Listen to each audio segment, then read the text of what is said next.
एक बार एक छोटी सी बच्ची हाथ में मिट्टी की गुल्लक लेकर के भागती हुई एक दवाइयों की दुकान पर गई। वो काफी देर तक वहां पर खड़ी रही, लेकिन दुकानदार का ध्यान उसकी तरफ नहीं गया क्योंकि और भी बहुत सारे लोग खड़े हुए थे।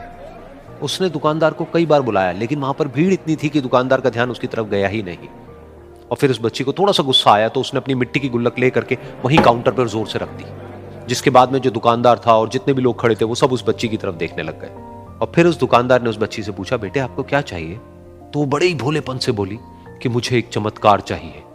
ये सुनकर के दुकानदार को कुछ समझ नहीं आया, ना ही वहां पर जो लोग थे उनको कुछ समझ में आया, और सब उसकी तरफ देखने लग गए। फिर दुकानदार ने बोला, बेटे चमत्कार तो यहाँ पर नहीं मिलता है। तो बच्ची को लगा कि वो उससे झूठ बोल रहा है, तो बच्ची ने कहा कि मेरी गुल्लक में बहुत पैसे हैं, आप बताओ आपको कितने पैसे चाहिए, लेकिन मैं आज यहां से चमत्कार लेकर के ही जाऊंगी।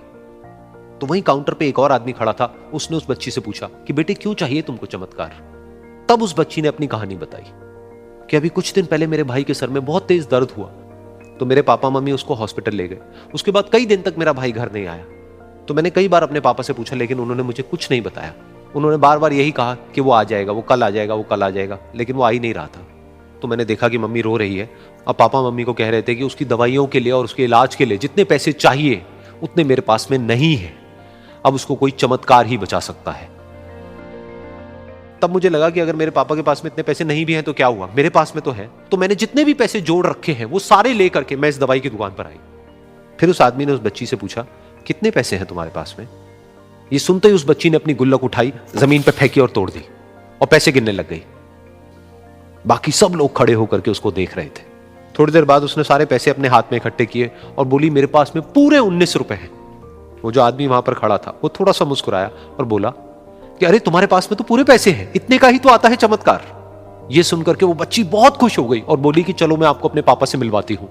बाद में पता लगा कि वो आदमी कोई आम आदमी नहीं था, बल्कि एक बहुत बड़ा न्यूरोसर्जन था, और उसने सिर्फ 19 रुपए में उसके भाई की सर्जरी करी और कुछ ही दिन बाद वो ठीक होकर के घर वापस आ गया। फिर कुछ दिन बाद वो बच्ची, उसका भाई, उसके पापा, उसकी मम्मी चारों एक साथ बैठे हुए थे और बात कर रहे थे। तो उसकी मम्मी ने उसके पापा से पूछा कि अब तो बता दो ये चमत्कार आपने किया कैसे?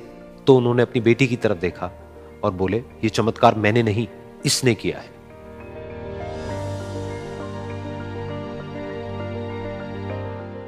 तो यहां पर एक बहुत बड़ी बात है जो हम उस छोटी सी बच्ची से सीख सकते हैं कि जिंदगी में कभी कभी ऐसा होता है कि हमको कोई रास्ता नजर नहीं आ रहा होता है और हम लोग हिम्मत हार जाते हैं। तब हमारे अंदर एक बच्चा होता है जो कोशिश करने से कभी भी पीछे नहीं हटता है।